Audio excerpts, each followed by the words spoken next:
Hello, welcome to another episode of Arthritis and You, A Joint Journey.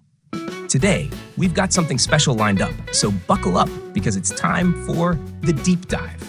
Let's give a warm welcome to our hosts, Arthur and Sarah.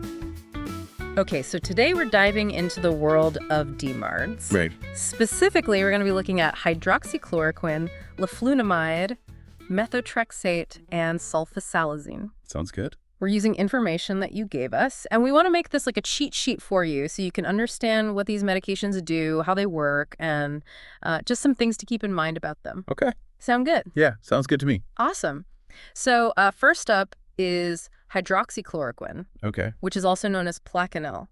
And this one is interesting because it has like kind of a double life as a medication. Right. So it's used not only for inflammatory arthritis, but also for malaria. Yeah. It's a Swiss Army knife of medications, kind of. That's a good way to put it. It was initially used as an anti-malarial drug, actually. Oh, really? And then its use for rheumatic diseases kind of came later when doctors noticed that it had some beneficial effects in terms of inflammation. Interesting. And actually, the way it works, we don't fully understand it.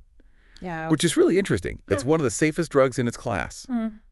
But the exact way that it works is still a bit of a mystery. That's wild, especially because you think about like people hearing arthritis medication and they get nervous, right? Absolutely. They think about side effects, but I mean, if it's considered one of the safest, that's pretty good, right? Yeah, it definitely has its pros and cons, just like any medication. But yeah, it's a very, very commonly used drug. Very safe. Well, speaking of side effects, we do have to address the elephant in the room with hydroxychloroquine, and that's the whole vision side effects, right? Yeah. That's one that, like, everyone's mind kind of goes to immediately. You're right. That's a valid concern. It's rare, but hydroxychloroquine can affect the retina of the eye. So it's something that we definitely monitor very closely. We do regular eye exams. At least once a year. Yeah, at least once a year, for anybody who's on this medication. And then, we monitor the dosage very carefully with the patient's rheumatologist. So, it's one of those things where, yes, there are precautions, but they're in place to help you, Exactly. to make sure that you can benefit from the medication as safely as possible. Exactly. Yeah, you want to have those safety nets in place. Yeah, exactly. Okay, so shifting gears a little bit to our next DMARD on the list, leflunomide, also known as Areva.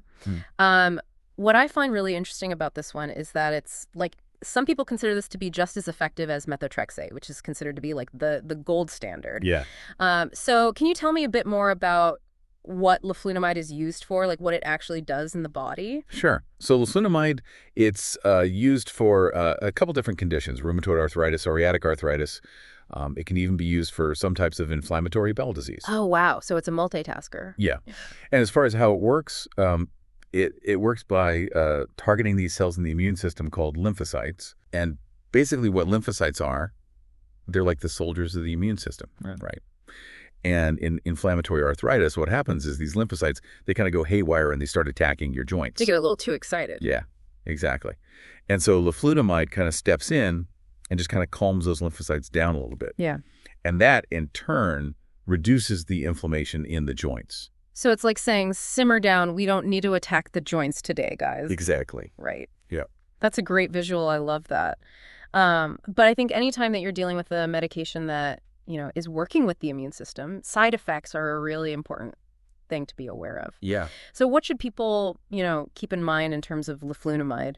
Yeah, so with leflunomide, one of the things that can happen, a little bit more noticeable, is hair thinning. Oh. It's not super common, but it's definitely something that, we talk to people about. We want to make sure that they're aware of it. Yeah, I bet. That can really affect how someone feels about taking a medication too. Exactly. If they're not thrilled about a potential side effect. Are there any other big considerations that people should know about with leflunomide? Yeah, for sure. Because it can stay in your system for a while, family planning is a really important thing to consider. So if someone's thinking about, becoming pregnant, they need to talk to their doctor. Yeah. Figure out how to discontinue it safely and when they can start trying to conceive. So important, just having those open conversations with your doctor. Exactly. Right. It's not just here's your prescription, see ya. Yeah, exactly. It's more nuanced than that. Yeah. There's a lot to think about.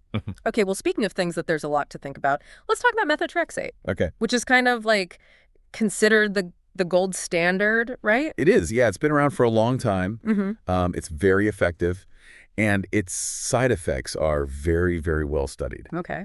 So that's why it's generally the first line of treatment that we'll go to. That makes sense. I feel like for a lot of people, though, when they hear methotrexate, their mind might go to chemotherapy. Yeah. Because I know it is used for that as well. Right. Can you maybe talk a little bit about that and maybe like help put our listeners' mind at ease a little? For sure. Yeah, so it is used in chemotherapy, but the doses are completely different.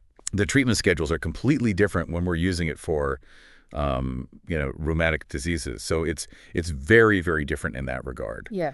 I kind of equate it to like if you're cooking and you add a pinch of salt versus dumping the entire salt shaker in. Right. That's a great way to put it. I like that. Okay. That makes me feel better because I know like seeing that on a prescription, it can be a little alarming. It's like, wait, hold on a second. What's going on here? Yeah, exactly. But I mean, like with any medication, there are potential side effects. So for methotrexate, what are some of those that, might come up and how can they be managed? Sure. So some common side effects of methotrexate are things like nausea, fatigue. Sometimes people can get mouth sores. But the good news is that a lot of these things can be prevented with just some simple strategies. Okay. Like a lot of times we'll have people take the methotrexate at night. Oh, okay. That makes sense. To prevent that nausea. Oh. Or we might give them folic acid to take once a week as well to try to prevent mouth sores. Okay. So there are things that can be done. Exactly. Yeah. It's very manageable. Okay. That's good to know. And then also with methotrexate, monitoring is a big thing, right? Right. Yeah. We do regular blood work to monitor blood counts and liver function. Okay. Important. Okay, so moving on to our last DMARD on the list, but certainly not least, sulfasalazine. Okay. Tell me about this one. So sulfasalazine is a really interesting medication, and it's often a really good option for people who have milder forms of inflammatory arthritis. And it's one that we very often use in combination with other DMARDs. Oh, okay. So it's kind of like the team player. Yeah, the team player, I like that. Like the reliable sidekick. That's a good way to put it. Always there to help out. But it's all about communication, right? What does that look like for sulfasalazine? What do people need to know? Yeah, communication is key, especially with medications like sulfasalazine. Okay. We'll do, regular checkups and blood work just to make sure everything's going okay, that the medication's doing its job, but that it's not causing any side effects. Okay, so blood work seems to be like a recurring theme with all of these, which makes sense. It is, for sure. You want to make sure that everything's like working the way it should. Exactly. Yeah. Monitoring is key. Awesome. Well, I think this has been a really great overview of these 4 DMARDs. We've got hydroxychloroquine, which has its uses, kind of in 2 different areas, which is interesting. Multi-purpose drug. Yeah. And then leflunomide, which works on those lymphocytes. Yeah, calms everything down. Exactly. And then methotrexate, the gold standard, which, people might hear that and get a little bit nervous, but the way that it's used for rheumatoid arthritis is very different from, Very different, yeah. the chemotherapy applications. So different doses. yeah, exactly. And then we have sulfasalazine, which is kind of our team player here at the end. Any final thoughts for our listener today before we wrap up? I think the biggest takeaway is that this is just a starting point. Yeah. There's a lot of information out there, and medicine is always evolving. Always changing. So, talk to your doctor, ask questions, and, advocate for yourself and your health. Couldn't agree more. That's such great advice. This has been so fascinating. I've learned so much. Thank you so much for diving into the world of DMARDs with me and with our listener today. Until next time, stay curious.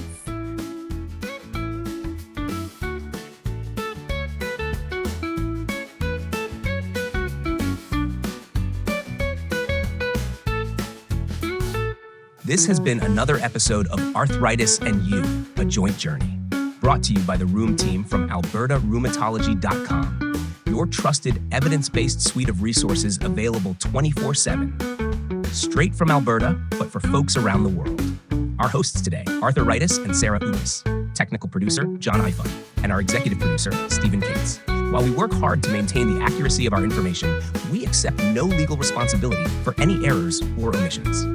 Remember, always check with your own physician first. Join us next time for another Deep Dive.